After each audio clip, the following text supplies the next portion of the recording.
Fire and water, two eternal opposites.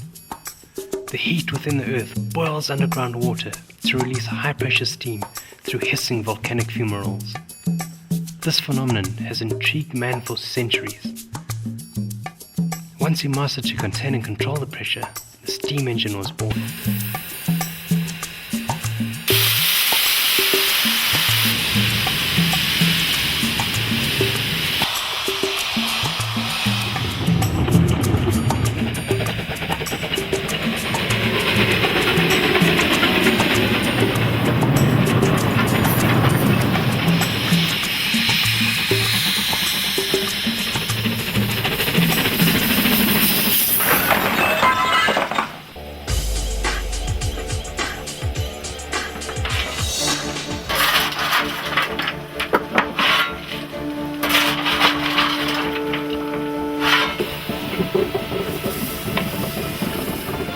The lonesome whistle echoing from the mountains, raging wheels of slipping locomotives, the smoke-filled air and the clickety-clack of the carriages captured the imagination and spirit of travellers during the glorious years of steam.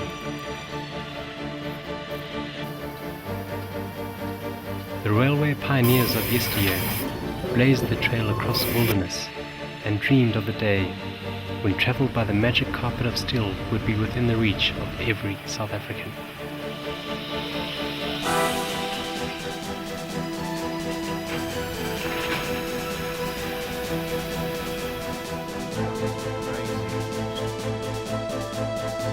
From the harbours of the coast, over the mountain passes and rivers, the Iron Horse brought civilization, progress and prosperity to South Africa.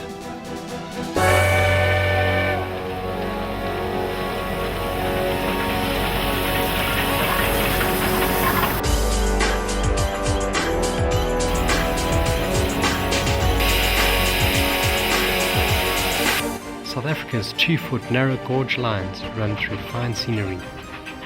The first narrow gauge train, powered with a 264 tank locomotive, started its service in 1903. Over the years, the locomotives were replaced by 460 engines and the legendary Lorry 440s from the Biro Railway.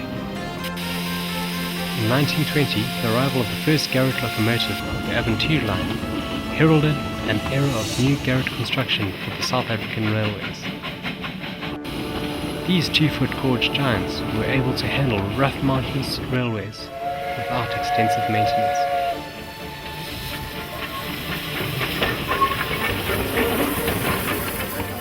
After regorging the lines to the Cape Rail in Namibia in 1960, Class NG15 engines were brought to South Africa. The engine crews nicknamed them Kalaharis, and the locomotives soon became very popular.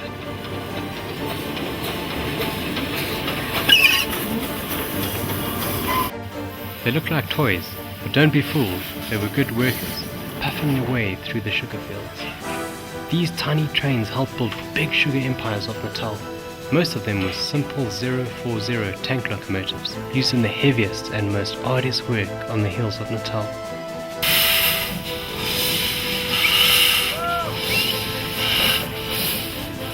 Easy on maintenance and on the track, yet powerful for their size since all weight was adhesive.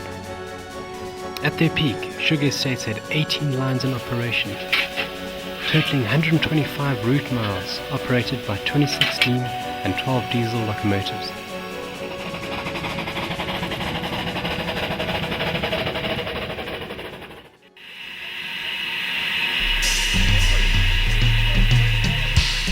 Ironically, the very progress the steam locomotives had nurtured brought them to the end of the line.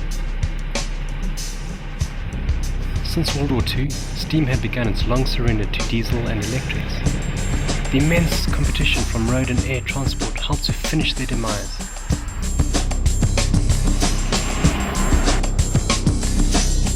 In the 1980s, the ruthless clock of modernization of the South African railways saw most of the steam locomotives lay to rest and rust in unused sidings. Then came the scrap cutter's torch to finish off the carnage. But there's hope.